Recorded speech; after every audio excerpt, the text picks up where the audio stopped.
Hello and welcome to study 24 plus. आप सभी का आपके अपने यूट्यूब चैनल स्टडी 24 प्लस में स्वागत है। आज मैं आप सभी के लिए कंप्यूटर सामान्य ज्ञान के महत्वपूर्ण 30 क्वेश्चंस लेके आया हूं जो कि हर कॉम्पिटिटिव एग्जाम में बार बार पूछे जाते हैं। तो हम लोग समय को ना गवाते हुए हम लोग वीडियो को स्टार्ट करते हैं। हमारा जो सबसे पहला क्वेश्चन है, कंप्यूटर के आविष्कारक कौन है? Who is the father of computer और फाउंडर ऑफ कंप्यूटर? कंप्यूटर के पिता या कंप्यूटर के आविष्कारक कौन है? Von Neumann, J S. Kilby, Charles Babbage, इनमें से कोई नहीं। राइट आंसर इसका क्या हो जाएगा? इसका जो राइट आंसर होगा वो होगा चार्ल्स बेबेज। चार्ल्स बेबेज को एक बार देख लेते हैं। मैंने इमेजेस लगाए हैं। इमेजेस मैंने इसलिए लगाए हैं कि आपको ज़्यादा से ज़्यादा क्वेश्चन समझ में आए और क्वेश्चन आपको ज़्यादा देर तक याद रहे, क्योंकि हमारा माइंड जो है इमेजेस को बहुत जल्दी कैप्चर करता है। बढ़ते हैं नेक्स्ट क्वेश्चन की ओर। इसका जो राइट आंसर है चार्ल्स बेबेज। और चार्ल्स बेबेज ने कंप्यूटर का आविष्कार कब किया था? 1822 ईस्वी में। पहला मैकेनिकल कंप्यूटर कब आया था? 1822 ईस्वी में। फाउंडर कौन थे? Charles Babbage. बढ़ते हैं नेक्स्ट क्वेश्चन की ओर। सबसे पहला कंप्यूटर का नाम क्या था? सबसे पहला डिजिटल कंप्यूटर जो था, कंप्यूटर इसके आगे अगर हम चाहें तो डिजिटल लगा सकते हैं। हमारा जो डिजिटल कंप्यूटर, सबसे पहला डिजिटल कंप्यूटर जो हमारा था वो उसका नाम क्या था? उसका नाम था इनिएक। उसका नाम क्या था? इनिएक। आप लोग याद रखेंगे, सबसे पहले डिजिटल कंप्यूटर का नाम था इनिएक। बढ़ते हैं नेक्स्ट क्वेश्चन की ओर। ये है इनिएक। ये जो हमारा पहला कंप्यूटर था इनिएक, एक रूम के आकार का पहला कंप्यूटर बना था जिसको चलाने के लिए बहुत सारी इलेक्ट्रिसिटी की आवश्यकता भी पड़ती थी। हम लोग इतना कम से कम याद रखेंगे। बढ़ते हैं आगे नेक्स्ट क्वेश्चन की ओर। आधुनिक कंप्यूटर की खोज सर्वप्रथम कब हुई? सबसे पहला अभी जो आधुनिक कंप्यूटर जो अभी हम लोग इस्तेमाल कर रहे हैं, अभी जो हम लोग कंप्यूटर को इस्तेमाल करते हैं, इस कंप्यूटर की खोज कब हुई? इस कंप्यूटर की खोज पहला ऑप्शन है 1949, 1951, 1946, 1947। तो इसका राइट आंसर क्या होगा? इसका राइट आंसर हो जाएगा 1946 हमारा। और जो आधुनिक कंप्यूटर सर्वप्रथम जो खोज हुई थी 1946 ईस्वी को। हम लोग ऐसे भी क्वेश्चंस को याद रख पाएंगे। क्या करना चाहिए ना, हमें जब भी कोई क्वेश्चन हम लोग याद करता है ना, तो उस क्वेश्चन को अदर क्वेश्चन के साथ रिलेट कर दीजिए, आपको दोनों क्वेश्चन याद हो जाएंगे। बढ़ते हैं नेक्स्ट क्वेश्चन के। नहीं, देख लेते हैं एक बार आधुनिक कंप्यूटर अभी दिखता कैसा है। आधुनिक कंप्यूटर ऐसा दिखता है, आपने बहुत जगह देखा होगा इसको। बढ़ते हैं नेक्स्ट क्वेश्चन की ओर। कंप्यूटर के क्षेत्र में महान क्रांति कब से आई? कंप्यूटर के क्षेत्र में महान क्रांति। महान क्रांति का मतलब क्या है? महान क्रांति बोले तो कंप्यूटर के बारे में लोगों ने जानना शुरू कब से किया, लोगों के बारे के अंदर उत्सुकता कंप्यूटर के बारे में जानने की कब से जगी, कंप्यूटर के बारे में लोग बातें करना कब से स्टार्ट कर दी और कंप्यूटर बहुत ज़्यादा प्रचंड रूप से इसका इस्तेमाल होने लगा। इसी को महान क्रांति का नाम दिया गया। वो कब, किस दशक में आई थी? 1970 में, 2000 ईस्वी में, 1955 में, 1960 में। इसका तो राइट आंसर क्या हो जाएगा? इसका राइट आंसर आप लोग बताएंगे। पहला 1970, 2000, 1955, 1960। इसका राइट आंसर हो जाएगा 1960 ईस्वी में। इसका जो राइट आंसर होगा 1960 ईस्वी में। बढ़ते हैं नेक्स्ट क्वेश्चन की ओर। कंप्यूटर का हिंदी नाम क्या है? देखिए, जिस क्वेश्चन के आंसर आप लोग पहले से जान रहे हैं ना, तो आप लोग कमेंट सेक्शन में उसको लिखें ताकि मैं भी देखूं आप लोग कितना आंसर सही कर पा रहे हैं। और क्वेश्चन अगर आपको लगे कि अच्छा है तो वीडियो को लाइक और सब्सक्राइब जरूर करें, ठीक है, और अपने दोस्तों से शेयर भी ज़रूर करें। तो हम लोग बढ़ते हैं। कंप्यूटर का हिंदी में नाम क्या है? गणना करने वाला, संगणक, हिसाब लगाने वाला या परिगणक? इसका राइट आंसर क्या होगा मेरे दोस्त? इसका राइट आंसर संगणक। देखिए, गणना करना और संगणक का मतलब एक ही होता है, लेकिन राइट आंसर जो इसका होगा वो संगणक ही होगा, ठीक है, संगणक। बढ़ते हैं नेक्स्ट क्वेश्चन की ओर। कंप्यूटर साक्षरता दिवस कब मनाया जाता है? कंप्यूटर साक्षरता दिवस, कंप्यूटर साक्षरता दिवस कब मनाया जाता है? 5 दिसंबर को, 14 दिसंबर को, 22 दिसंबर को, 2 दिसंबर को? तो इसका राइट आंसर क्या हो जाएगा? 2 दिसंबर को। कब मनाया जाता है कंप्यूटर साक्षरता दिवस? 2 दिसंबर को। सीपीयू का पूर्ण रूप क्या है? सीपीयू का पूरा नाम क्या है? ऐसा भी बोल सकते हैं, सीपीयू का पूरा नाम क्या है? अच्छा, सीपीयू आया है। सीपीयू है क्या? सीपीयू कंप्यूटर का ब्रेन है, प्रोसेसिंग यूनिट है। और ये क्या करता है? हम कंप्यूटर में कुछ भी डालते हैं तो इसको प्रोसेस करने का काम यही करता है। उदाहरण के तौर पे हम कंप्यूटर में डालते हैं 2 + 2, हमें आंसर मिलता है 4, लेकिन ये 4 बना कहाँ पे? ये 2 + 2 जुड़ा कहाँ पे? तो सीपीयू में। तो CPU is the brain of computer. तो इसका पूरा मतलब होता है सेंट्रल प्रोसेसिंग यूनिट। सीपीयू का पूरा मतलब होता है सेंट्रल प्रोसेसिंग यूनिट। बढ़ते हैं नेक्स्ट क्वेश्चन की ओर। अच्छा, इसको देख लेते हैं। यही है सीपीयू, आपने देखा होगा कंटेनर के आकार का। इनमें से कौन सर्च इंजन नहीं है? इनमें से कौन सर्च इंजन नहीं है? Google, Yahoo, Baidu, Wolfram Alpha. इनमें से कौन सा सर्च इंजन नहीं है? ऐसे सर्च इंजन क्या है? सर्च इंजन वो है जो हम कभी भी कुछ भी हमको सर्च करना होता है, किसी का फोटो चाहिए होता है, लाइक अगर हमें शाहरुख खान का फोटो चाहिए तो हम लोग क्या करते हैं, गूगल क्रोम में या किसी में जाते हैं, वहाँ जाकर के सर्च करते हैं, तो जो जिसमें हम लिखते हैं ना उसको बोला जाता है सर्च इंजन। इसमें से कौन सर्च इंजन नहीं है? गूगल है, हाँ है, याहू है, हाँ है, बाइडू है, हाँ है, ये भी है, लेकिन ये नहीं है। वोल्फ्राम अल्फा ये सर्च इंजन नहीं है। बढ़ते हैं नेक्स्ट क्वेश्चन की ओर।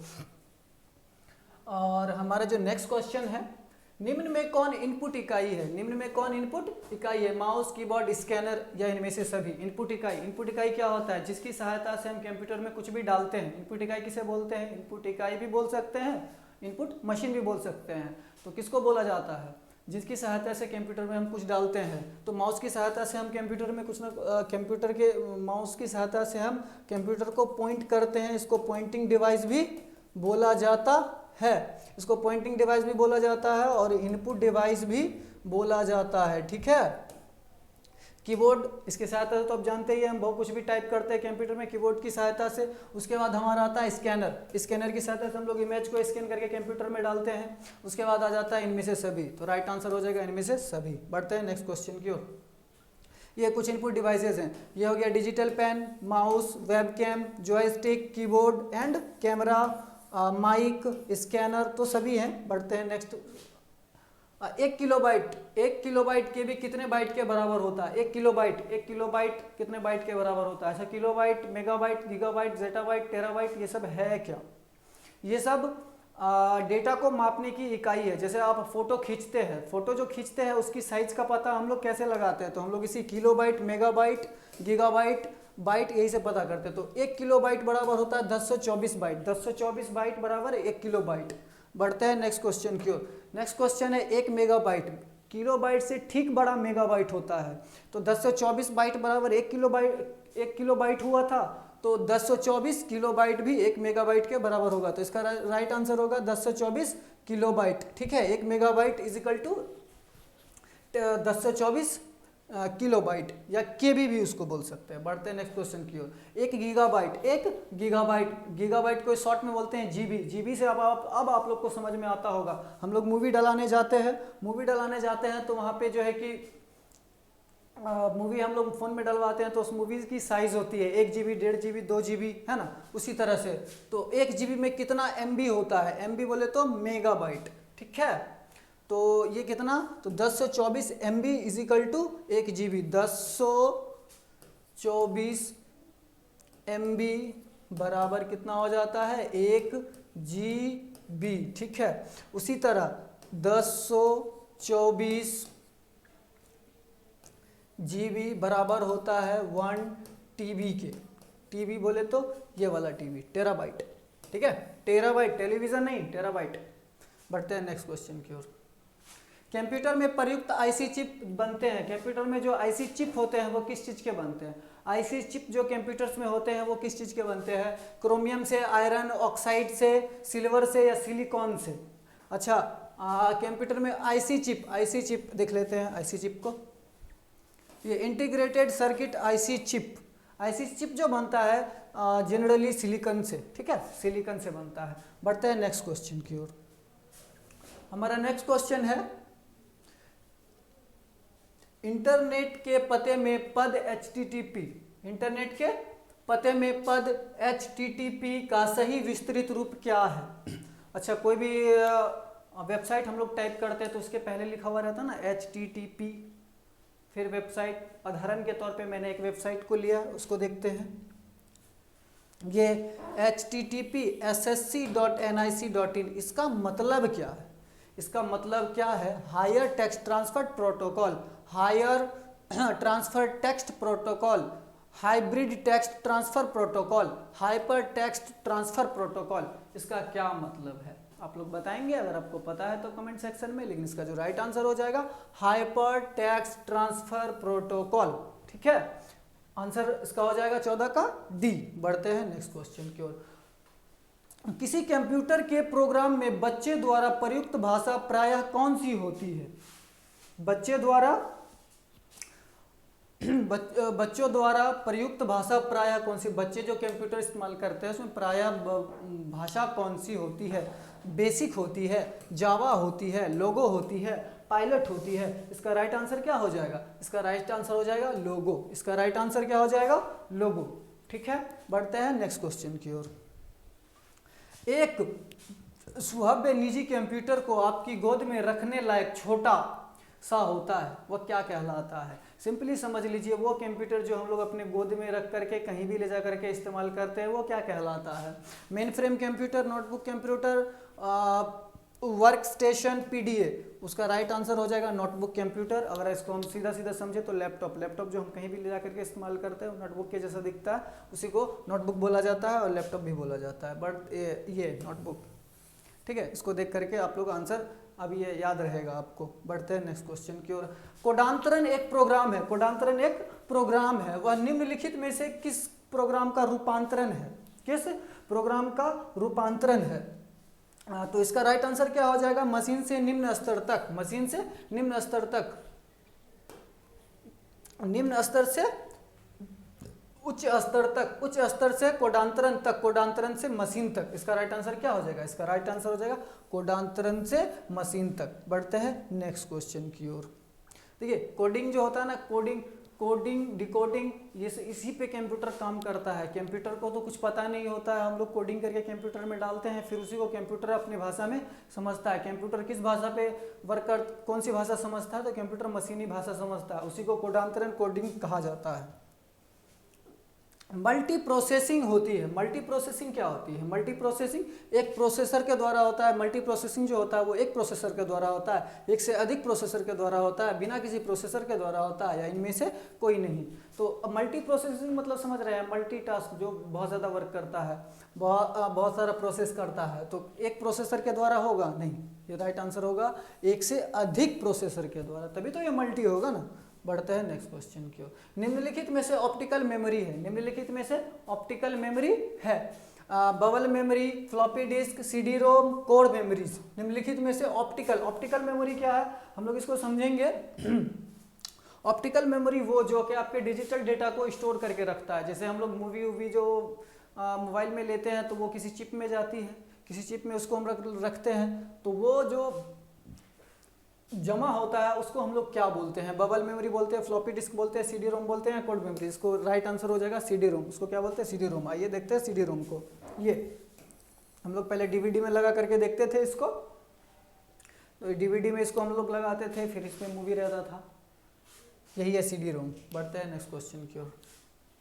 सीपीयू में कंट्रोल मेमोरी और तीसरा कौन सा यूनिट होता है? सीपीयू में कंट्रोल मेमोरी और तीसरा कौन सा यूनिट होता है? सीपीयू में कंट्रोल मेमोरी और तीसरा कौन सा यूनिट होता है? सीपीयू में कंट्रोल मेमोरी और तीसरा यूनिट कौन सा होता है? Micro processor, output, arithmetic, logic. तो इसका राइट आंसर हो जाएगा सीपीयू में कंट्रोल मेमोरी और तीसरा कौन सा यूनिट होता है? तो इसका राइट आंसर हो जाएगा arithmetic logic. Arithmetic logic answer हो जाएगा डी। आंसर क्या हो जाएगा? डी। बढ़ते हैं नेक्स्ट क्वेश्चन की ओर। सीपीयू में एएलयू में होता है, सीपीयू के एएलयू में होता है रैम, रजिस्टर, बाइट स्पेस, इनमें से सभी। इसका राइट आंसर हो जाएगा रजिस्टर। क्या हो जाएगा? रजिस्टर। बढ़ते हैं नेक्स्ट क्वेश्चन की ओर। गणना और तुलना के लिए कंप्यूटर के किस भाग का प्रयोग किया जाता है? जिस तरह हमारा बॉडी है ना, हमारे बॉडी के हर पार्ट का अलग अलग वर्क है, उसी तरह कंप्यूटर में जो पार्ट्स होते हैं उनके सबके अलग अलग वर्क्स होते हैं। तो किसका क्या काम है? तो उसमें से एक काम जो है गणना और तुलना। गणना और तुलना कौन करता है? तो वो करता है एएलयू। कौन करता है? एएलयू। एएलयू का पूरा मतलब क्या होता है? एएलयू स्टैंड फॉर, इसको समझते हैं हम लोग, अर्थमेटिक लॉजिक यूनिट। इसका पूरा मतलब क्या होता है? Arithmetic logic unit. एएलयू का पूरा फुल फॉर्म क्या होता है? Arithmetic logic unit. बढ़ते हैं नेक्स्ट क्वेश्चन की ओर। एक हार्डवेयर डिवाइस जो डेटा को अर्थपूर्ण इंफॉर्मेशन में परिवर्तित करता है। एक हार्डवेयर डिवाइस जो डेटा को अर्थपूर्ण इंफॉर्मेशन में परिवर्तित करता है, वह क्या कहलाता है? Processor, input, program, protector. तो हार्डवेयर डिवाइस जो डेटा को अर्थपूर्ण, मैंने पहले ही कहा था, हम लोग कंप्यूटर में कुछ भी डालते हैं तो वो प्रोसेस होता है, प्रोसेस होने के बाद उसका हमको आंसर मिलता है, तो वो जो करता है उसको क्या कहते हैं? सिंपली इस क्वेश्चन का वही मतलब है, तो उसको प्रोसेसर बोलते हैं। प्रोसेसर में ही गणना का वर्क होता है और फिर वो हमें अर्थपूर्ण इंफॉर्मेशन देता है। बढ़ते हैं नेक्स्ट क्वेश्चन की ओर। प्रोसेसर के तीन मुख्य भाग, प्रोसेसर जो कि कंप्यूटर का सारा वर्क करता है, उसके तीन मुख्य भाग कौन कौन से? Control unit. इस क्वेश्चन को हम लोग सीधा सीधा समझ लेते हैं। इसका जो राइट आंसर होगा ALU, कंट्रोल यूनिट और रजिस्टर। ALU, कंट्रोल यूनिट और रजिस्टर, इसका राइट आंसर बी हो जाएगा। बढ़ते हैं नेक्स्ट क्वेश्चन की ओर। CPU और AO के बीच सिग्नलों के मूवमेंट को कौन नियंत्रित करता है? इसका राइट आंसर क्या हो जाएगा? इसका राइट आंसर हो जाएगा कंट्रोल यूनिट। कौन करता है इसको? कंट्रोल यूनिट, ए। बढ़ते हैं नेक्स्ट क्वेश्चन की ओर। कंप्यूटर से सेंट्रल प्रोसेसिंग यूनिट, कंप्यूटर के सेंट्रल प्रोसेसिंग यूनिट का फंक्शन है डेटा डिलीट करना, इनवॉइस बनाना, गणना और प्रोसेसिंग करना। इनमें से कोई नहीं। मैंने पहले ही कहा था कंप्यूटर का ब्रेन किसको कहा जाता है? CPU को कहा जाता है। और CPU का काम क्या है, यही पूछ रहा है। CPU का काम क्या है? तो गणना और प्रोसेसिंग करना। क्या? गणना और प्रोसेसिंग करना। बढ़ते हैं नेक्स्ट क्वेश्चन की ओर। यही है CPU, यही गणना करता है और प्रोसेसिंग करता है। निम्न में से कौन सा कंप्यूटर का बुनियादी कार्य नहीं है? कंप्यूटर का इनमें से कौन सा काम कंप्यूटर का नहीं है? इनमें से कौन सा काम कंप्यूटर नहीं करता है? डेटा को प्रोसेस करना, टेक्स्ट को स्कैन करना, इनपुट को रिसीव करना, डेटा को स्टोर करना। इनमें से कौन सा काम कंप्यूटर का नहीं है? तो देखिए, कंप्यूटर डाटा प्रोसेस भी करता है, इनपुट स्वीकार भी करता है और उसको जमा करके भी रखता है, लेकिन टेक्स्ट को स्कैन करना ये कंप्यूटर का काम नहीं है। ये किसका काम है? स्कैनर का काम है। परिचालन संपन्न करता, परिचालन कौन संपन्न करता है? Algorithm, arithmetic, ASCII,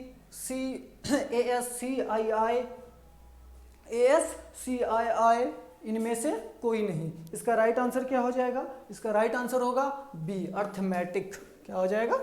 B, arithmetic. बढ़ते हैं नेक्स्ट क्वेश्चन। कंप्यूटर में अधिकांश प्रोसेसिंग किसमें होती है? कंप्यूटर में अधिकांश प्रोसेसिंग किसमें होती है? कंप्यूटर में अधिकांश प्रोसेसिंग किसमें होती है? मदरबोर्ड में, मेमोरी में, CPU में, रैम में। आसान सा क्वेश्चन है, मैंने पहले ही आंसर बता दिया इसका। CPU में। किसमें होता है? CPU में। अभी नेक्स्ट क्वेश्चन। कंप्यूटर निम्नलिखित में से कौन सा कार्य नहीं करता है? कंप्यूटर निम्नलिखित में से कौन सा काम नहीं करता है? प्रोसेसिंग, अंडरस्टैंडिंग, इम्यूटिंग और आउटपुटिंग। कंप्यूटर निम्नलिखित में से कौन सा काम नहीं करता है? Processing, understanding, imputing, outputting. इसका राइट आंसर क्या हो जाएगा? Understanding, because of computer is a machine, he can't understand. वो कुछ भी समझता नहीं है। कंप्यूटर एक मशीन है, मशीनी भाषा समझता है, तो उसे समझने की शक्ति उसके अंदर नहीं है। तो हमारा आज का जो क्वेश्चन था वो खत्म हो चुका है। दोस्तों, अगर आपको किसी तरह से वीडियो इन्फॉर्मेटिव लगा हो तो अपने दोस्तों में ज़रूर शेयर करें, जिन्हें आप जानते हैं अपने ग्रुप्स में शेयर करें और लाइक करें, सब्सक्राइब करें। और इससे आगे भी मैं वीडियो लेकर के आता रहूँगा, टू बी कंटिन्यू। मैं इससे भी आगे वीडियो लेकर के आता रहूँगा, लेकिन अगर आप लोग लाइक सब्सक्राइब करेंगे तो मुझे उससे थोड़ा हौसला मिलेगा। तो बहुत बहुत धन्यवाद, आपने वीडियो को पूरा देखा। मिलते हैं नेक्स्ट वीडियो में, तब तक के लिए wish you all the very very best. Thank you.